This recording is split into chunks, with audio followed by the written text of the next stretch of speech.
Thank you. Mr. Mayor, thank you very much for inviting me to what has been an extraordinarily moving and beautiful afternoon. And I'm here mostly to thank the people of New York City. At a time in our country's history when we are seeing too much hatred, too much divisiveness, and too much injustice, thank you for electing Zohran Mamdani as your mayor. New York, thank you for inspiring our nation. Thank you for giving us, from coast to coast, the hope and the vision that we can create government that works for all, not just the wealthy and the few. At a moment when people in America, and in fact throughout the world, are losing faith in democracy, over 90,000 of you in this city volunteered for Zohran's campaign. You knocked on doors. You shared your dreams and your hopes for the future of this city. And in the process, you took on the Democratic establishment, the Republican establishment, the President of the United States, and some enormously wealthy oligarchs. And you defeated them in the biggest political upset in modern American history.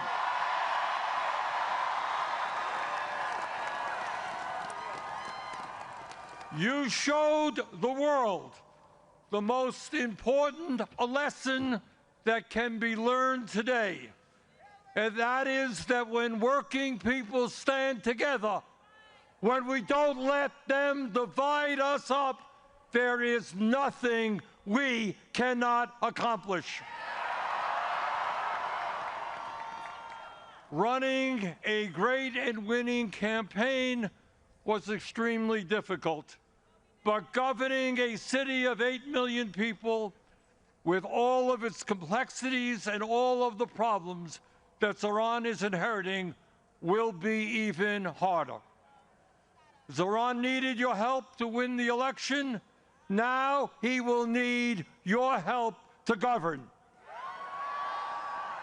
Grassroots democracy and people participating in the day-to-day struggles of this city will lead to good governance. Please remain involved. You know, all of us have heard how Zohran's opponents have called the agenda that he campaigned on radical, communistic, and absolutely unachievable. Really? That's not what we believe. In the richest country in the history of the world, making sure that people can live in affordable housing is not radical. It is the right and decent thing to do. And in the midst of a massive housing crisis, it is exactly what the people of this city and this country want and need. Providing free and high-quality child care is not radical. Countries all over the world have done it for years.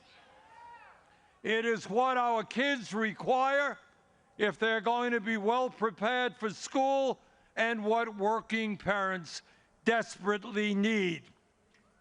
It is, in fact, what every city in America should be doing.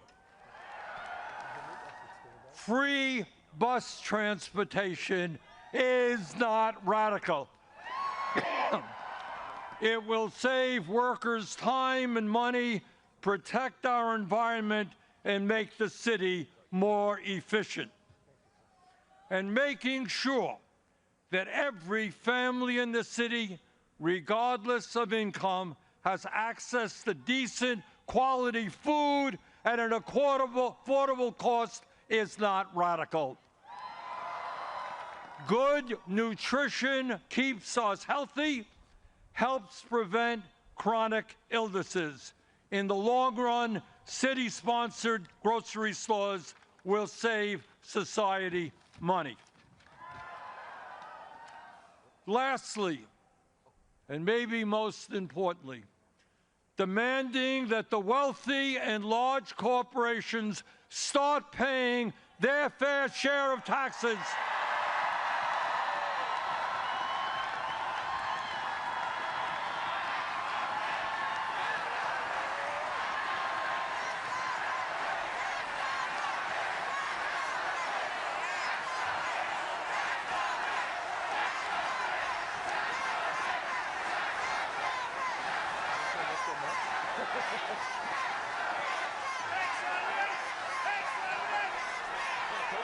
As I was saying,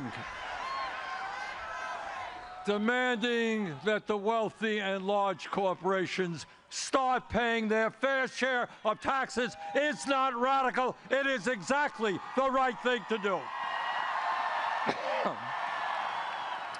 Today, while over 60% of our people in New York, people in Vermont, people all over this country are living paycheck to paycheck, we have more income and wealth inequality than we have ever had. While tens of millions struggle to put food on the table, pay for health care, pay for housing, the top 1% have never, ever had it so good. And yet, there are billionaires and large corporations that pay almost nothing in taxes. That has got to end. That will end. The billionaire class in this city and in this country have got to understand that in America, they cannot have it all. That America, our great country, must belong to all of us, not just a few. And that lesson begins today in New York City. Let me thank you all for the hope and inspiration that you are giving people all over this country. And now it is my honor to swear in your new mayor.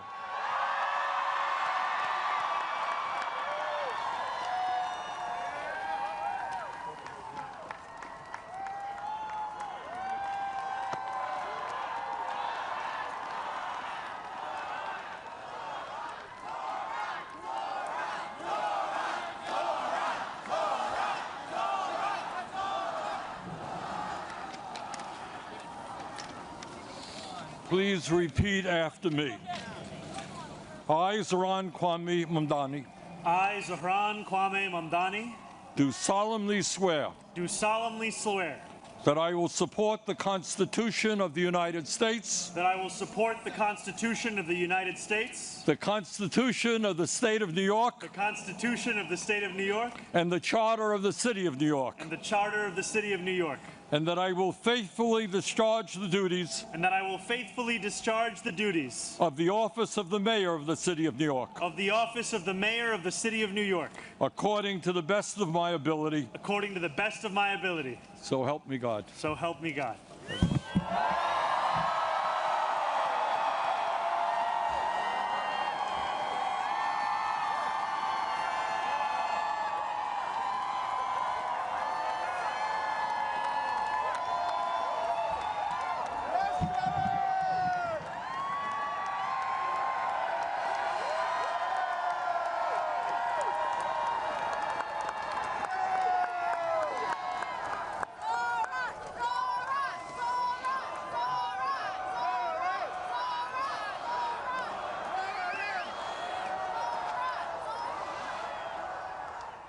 My fellow New Yorkers,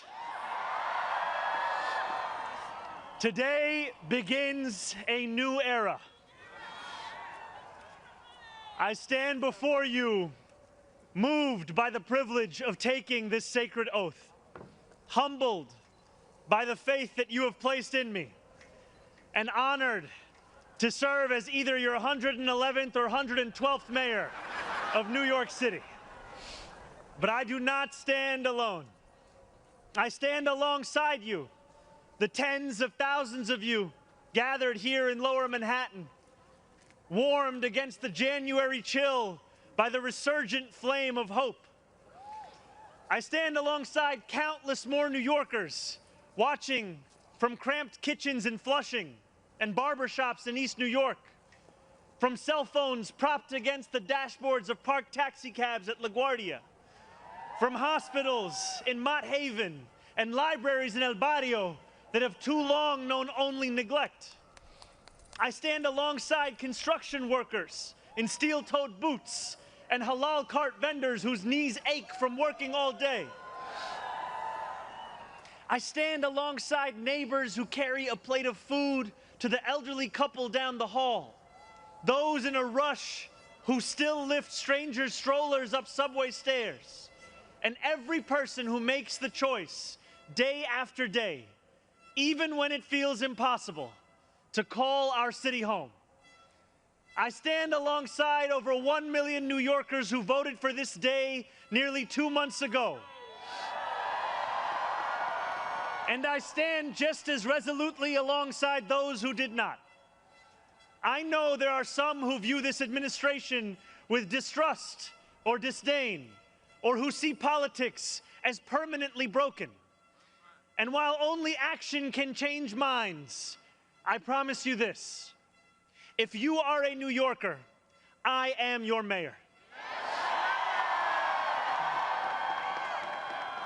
Regardless of whether we agree, I will protect you, celebrate with you, mourn alongside you, and never, not for a second, hide from you. I thank the labor and movement leaders here today, the activists and the elected officials who will return to fighting for New Yorkers the second this ceremony concludes, and the performers who have gifted us with their talent. Thank you to Governor Hochul. Thank you as well to Mayor Adams. Dorothy's son, a son of Brownsville who rose from washing dishes to the highest position in our city, for being here as well. He and I have had our share of disagreements, but I will always be touched that he chose me as the mayoral candidate that he would most want to be trapped with on an elevator. Thank you to the two titans who, as an assembly member, I've had the privilege of being represented by in Congress, Nydia Velázquez, and our incredible opening speaker, Alexandria Ocasio-Cortez. You have paved the way for this moment. Thank you to the man whose leadership I seek most to emulate, who I am so grateful to be sworn in by today, Senator Bernie Sanders. Thank you to my teams, from the assembly to the campaign to the transition, and now the team I am so excited to lead from City Hall. Thank you to my parents, Mama and Baba, for raising me, for teaching me how to be in this world, and for having brought me to this city. Thank you to my family, from Kampala to Delhi. And thank you to my wife, Rama.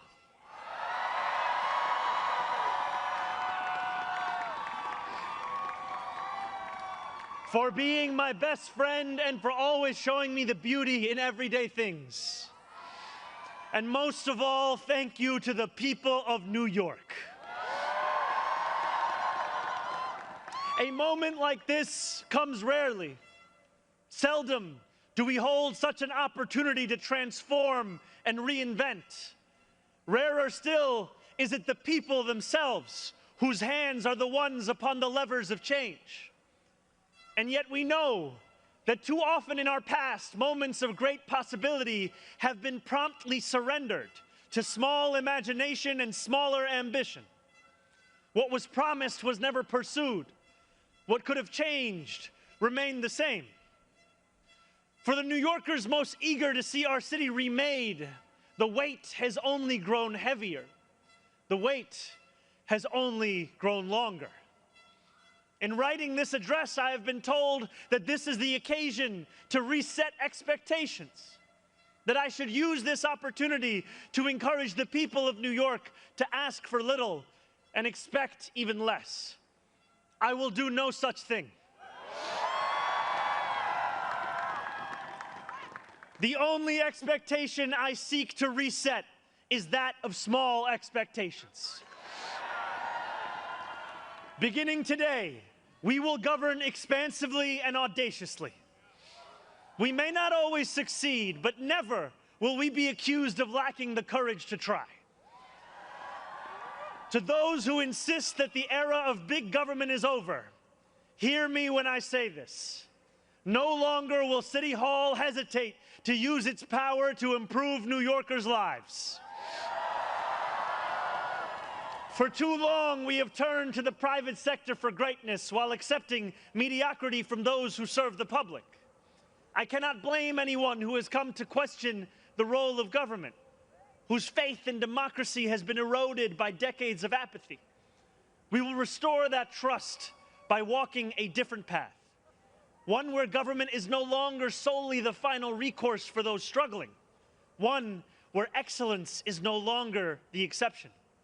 We expect greatness from the cooks wielding 1,000 spices, from those who stride out onto our Broadway stages, and from our starting point guard at Madison Square Garden. Let us demand the same from those who work in government. In a city where the mere names of our streets are associated with the innovation of the industries that call them home, we will make the word City Hall synonymous with both resolve and results. As we embark upon this work, let us advance a new question, a new answer to the question asked of every generation. Who does New York belong to? For much of our history, the response from City Hall has been simple.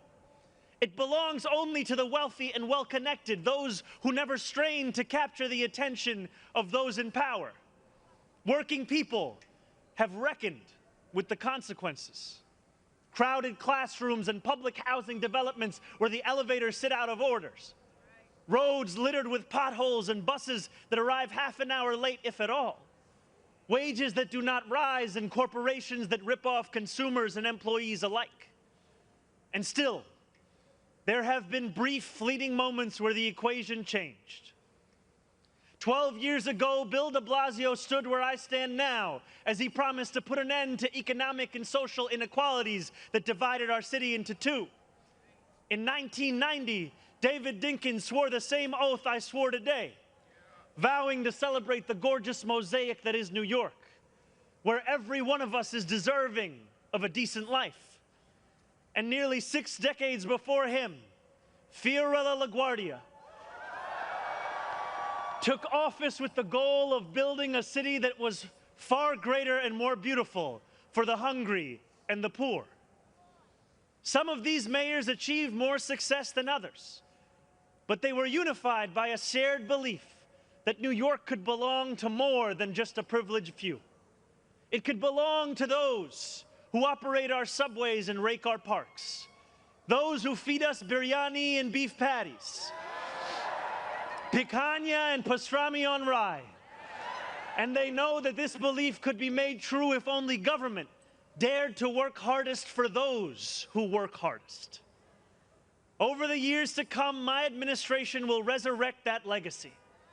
City Hall will deliver an agenda of safety, affordability, and abundance, where government looks and lives like the people it represents, never flinches in the fight against corporate greed, and refuses to cower before challenges that others have deemed too complicated.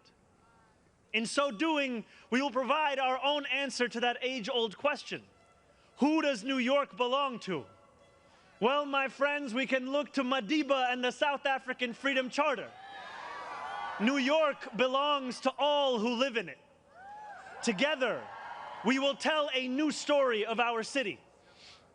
This will not be a tale of one city governed only by the 1%, nor will it be a tale of two cities, the rich versus the poor.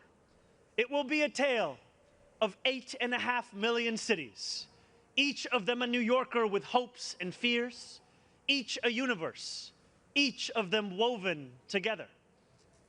The authors of this story will speak Pashto and Mandarin, Yiddish and Creole. They will pray in mosques, at shul, at church, at gurudwaras and mandirs and temples. And many will not pray at all. They will be Russian Jewish immigrants in Brighton Beach, Italians in Rossville, and Irish families in Woodhaven, many of whom came here with nothing but a dream of a better life, a dream which has withered away. They will be young people in cramped Marble Hill apartments where the walls shake when the subway passes. They will be black homeowners in St. Albans, whose homes represent a physical testament to triumph over decades of lesser paid labor and redlining. They will be Palestinian New Yorkers in Bay Ridge,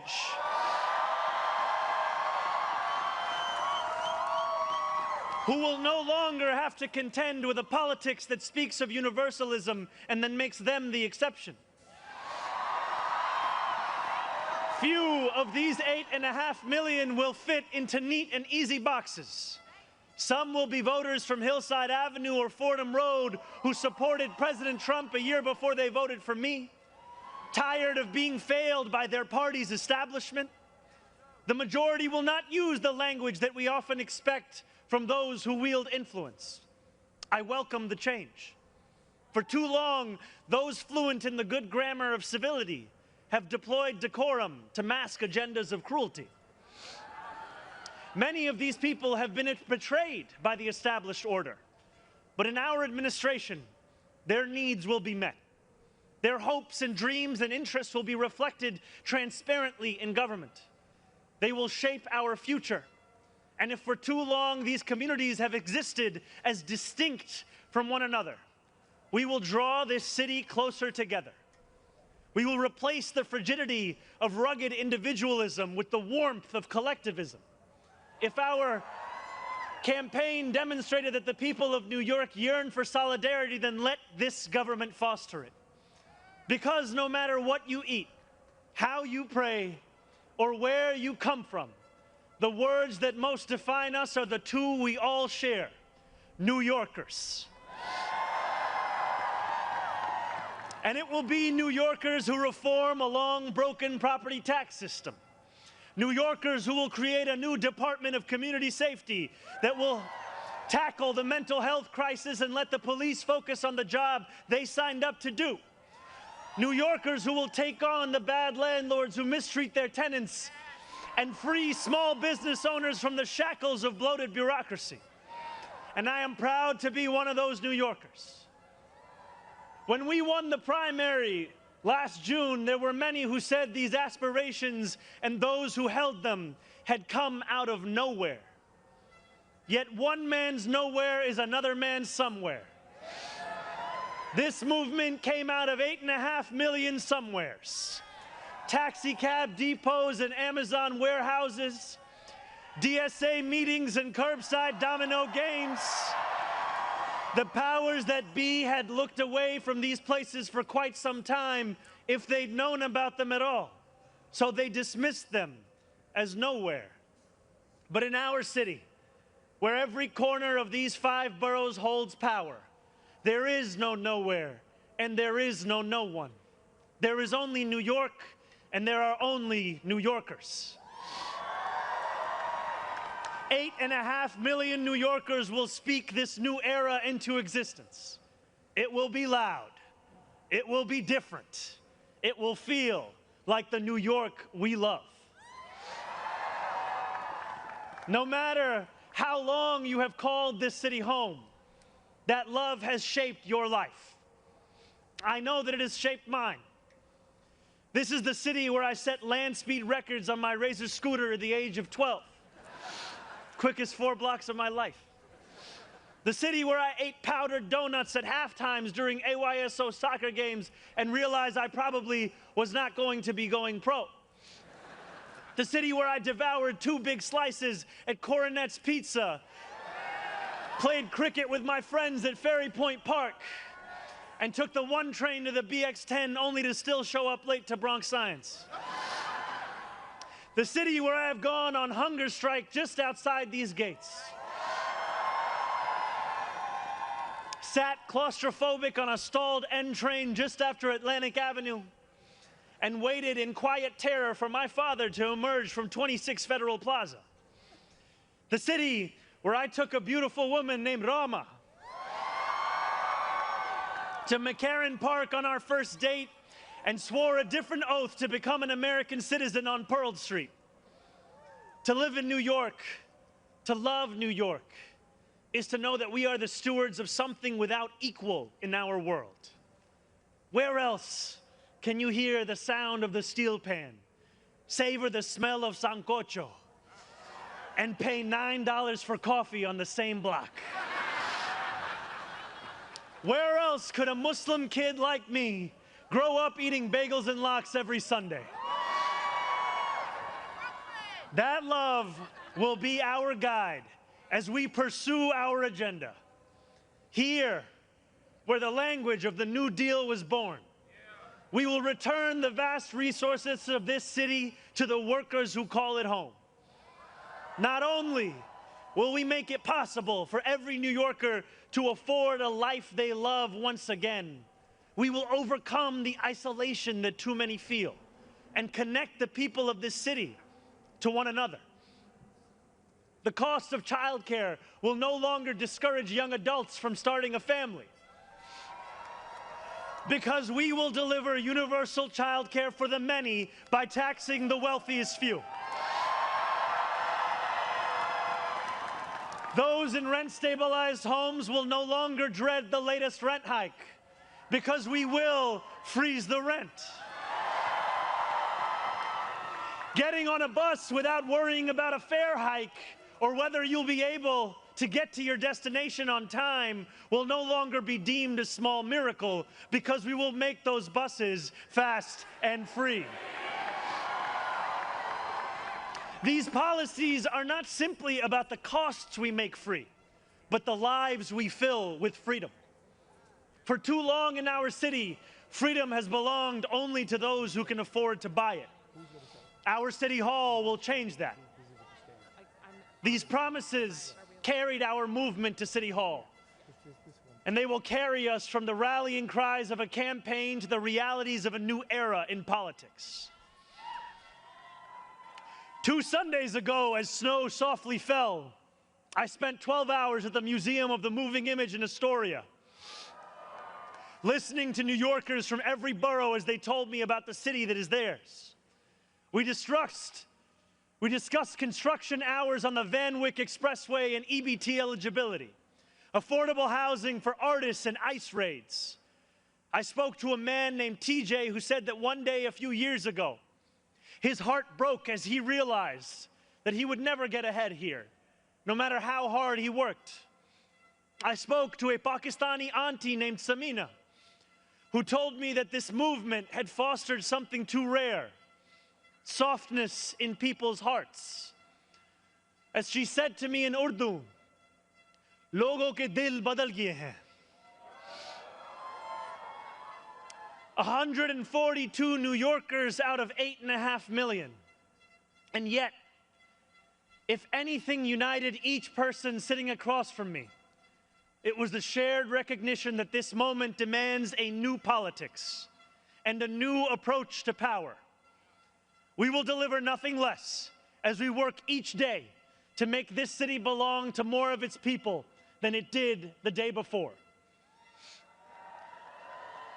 Here is what I want you to expect from the administration that this morning moved into the building behind me. We will transform the culture of City Hall from one of no to one of how. We will answer to all New Yorkers, not to any billionaire or oligarch who thinks they can buy our democracy. We will govern without shame and insecurity, making no apology for what we believe. I was elected as a democratic socialist, and I will govern as a democratic socialist.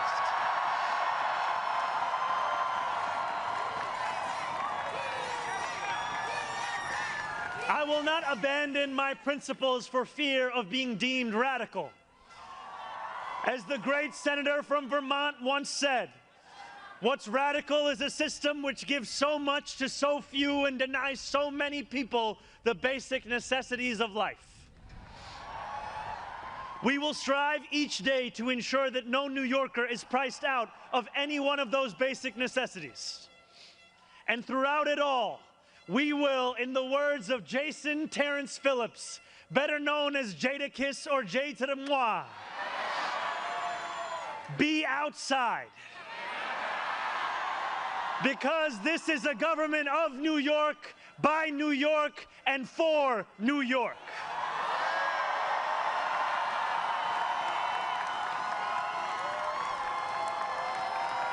Before I end, I want to ask all of you, if you are able, whether you are here today or anywhere watching, to stand with me. I ask you to stand with us now and every day that follows. City Hall will not be able to deliver on our own.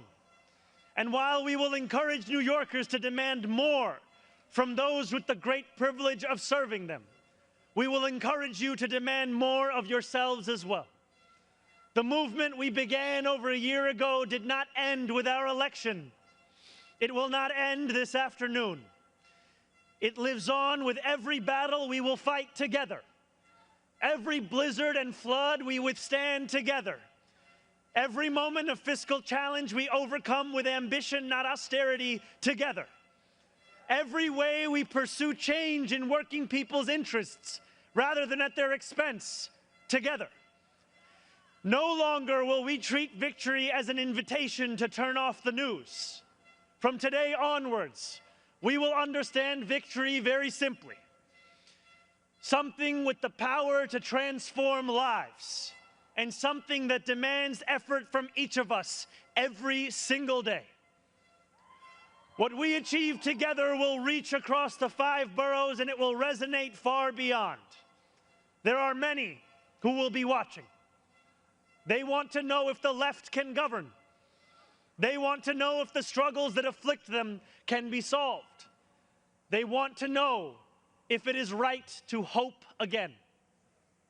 So standing together with the wind of purpose at our backs, we will do something that New Yorkers do better than anyone else. We will set an example for the world. If what Sinatra said is true, let us prove that anyone can make it in New York and anywhere else too. Let us prove that when a city belongs to the people, there is no need too small to be met, no person too sick to be made healthy, no one too alone to feel like New York is their home. The work continues. The work endures. The work, my friends, has only just begun. Thank you.